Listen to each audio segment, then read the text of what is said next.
भाई, क्या आपने नोटिस किया है?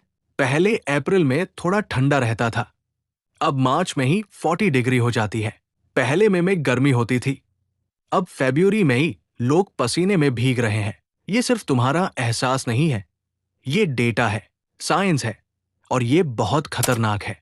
आज के इस वीडियो में हम देखेंगे कि इंडिया क्यों दिन बे दिन गर्म होता जा रहा है, क्या है असली वजह है, और क्या होगा अगर हमने कुछ नहीं किया। तो बने रहो, क्योंकि आज की बात सीधा आपकी जिंदगी से जुड़ी है। चलते हैं सीधा नंबर्स पे। इंडिया मीटेरोलॉजिकल डिपार्टमेंट यानी आईएमडी, वो सरकारी एजेंसी जो 1901 से टेम्परेचर ट्रैक कर रही है, उनका कहना है कि 2024 इंडिया का सबसे गर्म साल था पिछले 124 सालों में। सोचो, 124 साल, तब से अब तक सबसे ज्यादा गर्म साल 2024 में आया।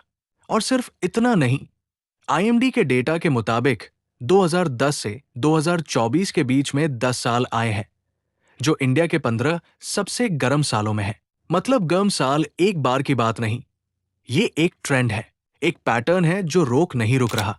1901 से 2025 तक इंडिया का एवरेज टेम्परेचर 0.68 डिग्री सेल्सियस पर सेंचुरी बढ़ा है। 1 डिग्री से भी कम लगता है ना? पार आईपीसीसी यानी दुनिया के टॉप क्लाइमेट साइंटिस्ट्स कहते हैं कि हर 0.1 डिग्री बढ़ने से हीट वेव्स, फ्लड्स और ड्राउट्स की ताकत आधी और बढ़ जाती है। तो 0.68 डिग्री का मतलब है डिजास्टर्स की फ्रीक्वेंसी और इंटेंसिटी दोनों बढ़ रही है। और एक और बात, सिर्फ दिन का टेम्परेचर नहीं बढ़ रहा, रातों का टेम्परेचर भी बढ़ रहा है। मतलब पहले रात को थोड़ी राहत मिलती थी, अब वो भी खत्म हो रही है। तो इसका जिम्मेदार कौन है? पहली और सबसे बड़ी वजह है ग्रीन हाउस गैसेस। ये है CO2, मीथेन, नाइट्रस ऑक्साइड, और इन्होंने मिलके धरती के ऊपर एक कंबल बना दिया है। जैसे घर में ब्लैंकेट ओढ़ के सूते हैं और वार्मथ अंदर रहती है, वैसे ही इन गैसेस ने एटमॉस्फेयर में एक कंबल बना दिया। सूरज की गर्मी अंदर आ रही है, बाहर नहीं जा रही। अब इंडिया की बात करते हैं। इंडिया 3 जिक्टॉन को 2 हर साल एमिट करता है, जो दुनिया के 7% ग्लोबल एमिशंस है, जबकि इंडिया की पॉपुलेशन दुनिया की 17% है। मतलब हम पर पर्सन कम एमिट करते हैं, लेकिन ओवरऑल नंबर बहुत बड़ा है। और इंडिया कोल पे हेविली डिपेंडेंट है। कोल बर्निंग से CO2 निकलती है, को2 से टेम्परेचर बढ़ता है, टेम्परेचर से हीट वेव्स आती है। ये सीधा चेन है यार। एक पब्लिश्ड रिसर्च एनआईएच के जर्नल में कहती है कि एंथ्रोपोजेनिक यानी ह्यूमन कॉस्ट फैक्टर्स ने इंडिया में सीवियर हीट वेव्स की प्रोबेबिलिटी डबल कर दी है 20th सेंचुरी में। डबल, 2 गुना ज्यादा चांसेस कि आपके शहर में 45 डिग्री हो जाए। अब आओ दूसरी वजह पर, अर्बनाइजेशन यानी शहरें बढ़ना। कभी सोचा है कि गांव में गर्मी कुछ कम क्यों लगती है और शहर में ज्यादा क्यों? क्योंकि शहर में कंक्रीट है, एस्फाल्ट रोड्स है, ग्लास बिल्डिंग्स है। ये सब सूरज की गर्मी को एब्जॉर्ब करते हैं और फिर स्लोली रिलीज करते हैं। आईएससी कहते हैं urban heat island effect. Research कहती है कि अर्बनाइजेशन अकेले 60 से 70% जिम्मेदार है इंडिया के सिटीज में टेम्परेचर बढ़ने के लिए। और रात को तो और बुरा होता है। सिटीज में रात का टेम्परेचर 2 से 3 डिग्री ज्यादा हो जाता है compared to surrounding rural areas. इसलिए मुंबई, दिल्ली, चेन्नई, हैदराबाद, इन शहरों में रात को भी चैन नहीं मिलता। और एक अलार्मिंग स्टैट, 2015 में सिर्फ 9 इंडियन स्टेट्स में हीट वेव्स आती थी। 2020 में ये 23 स्टेट्स तक पहुंच गई। 9 से 23, सिर्फ 5 सालों में। तीसरी वजह जो शायद सबसे ज्यादा दुख देती है, जंगल काट रहे हैं हम। पेड़ कार्बन एब्जॉर्ब करते हैं, ये तो सबको पता है, लेकिन सोचते नहीं कि पेड़ टेम्परेचर भी कंट्रोल करते हैं, छाया देते हैं, पानी इवेपोरेट करते हैं, हवा कूल रखते हैं। 2001 से 2018 के बीच इंडिया ने 1.67 मिलियन हेक्टर ट्री कवर खोया। ये 2000 के बेसलाइन से 4.3% रिडक्शन है। 1.67 मिलियन हेक्टर कितना होता है? रफली पूरा नागालैंड स्टेट के बराबर का जंगल खत्म हो गया। जब जंगल खत्म होते हैं तो कार्बन एब्जॉर्ब नहीं होता, टेम्परेचर रेगुलेट नहीं होता और गर्मी बढ़ती जाती है। अब बात करते हैं एक ऐसी चीज की जो हम नहीं देख सकते पर जो बड़ा इफेक्ट डाल रही है। हिमालय के ग्लेशियर्स पिघल रहे हैं।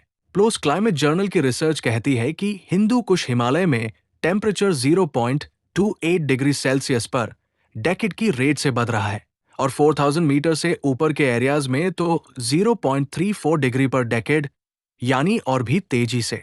1951 से 2020 तक टोटल 2 डिग्री से ज्यादा वार्मिंग हो चुकी है सिर्फ हिमालयन रीजन में। ग्लेशियर्स पिघलते हैं तो शॉर्ट टर्म में रिवर्स में एक्स्ट्रा पानी आता है और फ्लडिंग होती है। लॉन्ग टर्म में ग्लेशियर्स खत्म हो जाएंगे और गंगा, ब्रह्मपुत्र, यमुना, इन नदियों में पानी खत्म हो जाएगा। ये सिर्फ एनवायरनमेंट की बात नहीं, इंडिया की 500 मिलियन से ज्यादा पॉपुलेशन इन नदियों पे डिपेंडेंट है। और सोचो, सिर्फ जमीन नहीं गर्म हो रही, इंडियन ओशन भी गर्म हो रहा है। रिसर्च कहती है कि 1950 से इंडियन ओशन 0.12 डिग्री पर डेकेड की रेट से वार्म हो रहा है और ये खतरनाक है क्योंकि गर्म ओशन से ज्यादा स्टॉर्म्स बनते हैं, ज्यादा इंटेंस साइक्लोन्स आते हैं और मॉनसून अनप्रेडिक्टेबल हो जाता है। देखा है रीसेंट सालों में, कभी बहुत ज्यादा रेन, कभी बिल्कुल नहीं। ये इसी की वजह से हो रहा है।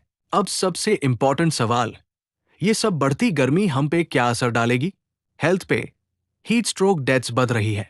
2019 में एक हीट वेव में 36 लोग एक दिन में मारे और 2025 में क्लाइमेट रिलेटेड 2760 डेथ्स हुए इंडिया में।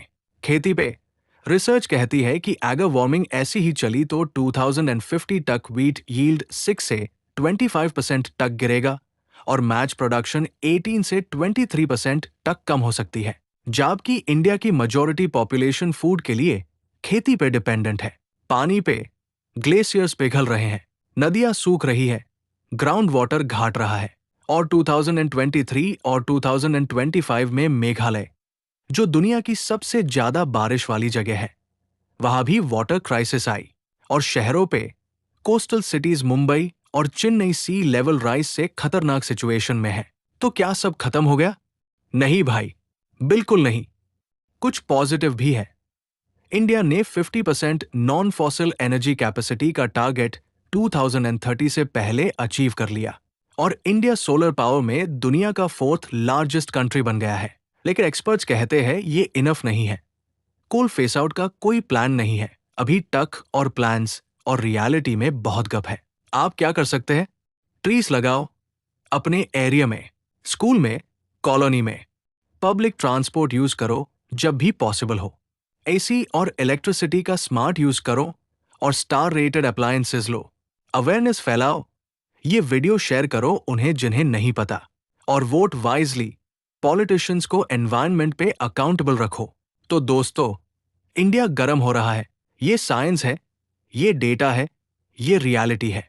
Green house gases, urbanisation, deforestation, Himalayan melt, ये सब मिलके एक बड़ा क्राइसिस बना रहे हैं। पार क्राइसिस का मतलब गेम ओवर नहीं होता।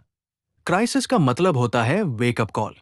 और ये वीडियो उसी वेकअप कॉल का एक छोटा सा हिस्सा था। अगर आपको ये वीडियो हेल्पफुल लगा तो लाइक करो, शेयर करो और सब्सक्राइब करो ताकि ऐसी इंपॉर्टेंट बातें आप तक पहुंचती रही। कमेंट में बताओ आपके शहर में इस साल गर्मी कब शुरू हुई। तब तक अपना ख्याल रखो और धरती का भी।